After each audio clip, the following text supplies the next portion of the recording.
Hello. I'd like to say you guys have a good weekend. And I was supposed to have surgery today. Things got twisted up and they canceled until next week. So I will tell you, in the meantime, my book is available for physical copies now. Um, they are available at barnesandnoble.com and Apple Books. Look on Apple Books, apple.com. Look for Casalte's Blade, which is a story of Filipino American, a story of Filipino American family, and starting in the 1920s all the way to contemporary Stockton, California. And this being Asian American Pacific Islander Heritage Month, it's a good opportunity to represent and support local Filipino American filmmakers and writers and creators and all people basically. I Somebody asked me a long time ago, why are you writing from this perspective as a Filipino American, being a third generation Filipino American? I'll just have to say that part of it is growing up in the 80s and the 90s, you had no role models for Filipino Americans. Filipinos were represented very few and far between. They were the punchline of jokes and not the main character energy that they were basically hardly ever represented. I would say if there was a trinity of Filipino American celebrities, I would say Ernie Reyes, Rufio, and the GOAT, which is Lou Diamond Phillips. But the sad part is, but Lou Diamond Phillips, he never played a Filipino American. He always played Chicano, a Mexican American, or Native American, or for majority of his roles. Probably only two roles where he played a Filipino American. But I will say that even if you don't buy my book, I tell people if you can't afford the book, I have a free website. You can read it for free. But if you want to support my work and work of Christian artists, if you want to support Filipino artists, it's on barnesandnoble.com. The links are in my link tree, and it's just one of those things where it's a bunch of stories that are, I would say, very, very good stories. They're fictional stories that, in a lot of ways, more factual than fiction. I base the lead characters, Elpidio Casalte and Magdalena Casalte, based very loosely on my grandparents. My uh, grandfather was a World War II veteran. He fought in World War II and he barely spoke about it, didn't speak about it at all. I wanted to. One thing about the Monong generation, the older generation, World War II generation, they did their job and they took care of business and then they went back home to their lives, not bragging about anything. They're humble, they're modest. One thing is, I wanted to show a glimpse of what would see. My grandfather was I was told my grandfather was a very quiet individual. He actions spoke louder than words. He was a man of action and he didn't really say much to, especially to my father, to my aunts, and to everybody. He just did his thing. And I wanted to give a glimpse of what his life was like as a 20, well, as a young man. He was, this story takes place when he's probably in his 35, 32, 35, around there. What would it be like to be a younger man having to take care of a pregnant wife in a new country, living for the future, and at the same time still holding on to the friendships and the relationships of his culture and his past, being very loyal. Loyalty is a big value in the Filipino community. Taking care of your family, taking care of your friends, doing right by your friends, doing right by your family. That's a big thing that I wanted to represent from. And the sad part is, growing up, I was always an individual as a third generation Filipino American. I was always individualistic. Say, why do I have to? say this about my culture was that I don't know how to speak the language. My parents hardly speak the language. We came in almost 100 years ago, and I had to realize the more I try to stay away from cultural influences, the more stronger I realize how much I'm still Filipino. And I had to just embrace that fact. And once you embrace, and the thing is with me, as you can tell, my website is Kasama for Christ, which means Kasama is a Filipino word, Tagalog word. Uh, to Kasama means together. Number four, Christ.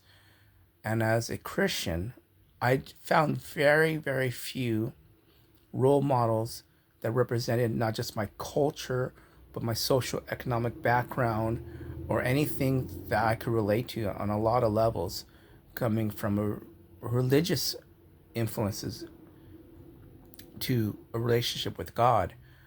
And hopefully the stories will represent that truthfully. Because I've seen Christian movies, I've read Christian books. The books are better, but a lot of times Christian movies have a tendency to either gloss over the realities of what's like serving God, what's it like to struggle with race situations, cultural identity, with identity as you are from your generation. And this is multiple generations. I touched upon generational things from the greatest generation, what they call the modern generation. Then you go into the baby boomers, which are the hippie generation, which was my parents' generation. I'll touch upon a little bit of my generation from the 90s to early 2000s. Then we fast forward all the way into the Generation Z, Millennial Generation Z. And a lot of times growing up, I did not like labels. I didn't like the word Gen X. But what happened was I've learned to embrace those terms and what those definitions are. Because with life, when I had to realize Kurt Cobain was Gen X, but also Tupac Shakur was Gen X. They're both from the same age range, but the thing is, their perspectives are totally different. And somewhere along the lines, being Filipino, you kind of realize you're not represented in the United States. What you are represented as, you basically hide under whitewashing, or they call it back in the 90s urban, which is a code word for African American vernacular, or you try to be Mexican or Hispanic. And the identity as a Filipino in America, Filipino American Pinoy, you aren't really shown. You're invisible. You're you're basically not shown, or you're considered the model minority, or you're considered an other, or you're considered NPC, non-playable character in your own life, which is kind of sad because that was the case for a lot of years. Hopefully, with this new generation coming up with Gen Alpha, the ones that are coming up that are teenagers now, they won't have to face the stereotypes or the racism that I face. And I didn't have that much racism compared to what my dad said. And then not even thinking what my grandfather, what he experienced, what my grandmother experienced, the racism that they had experienced. And it's not just the racism and the prejudice. It's also, how do you live as a foreigner, as an immigrant, not knowing the language very well, not being considered. And also, this place is a lot of things on identity as a Filipino, but also as a Christian. How do you live your life as a Christian? What struggles you have with God?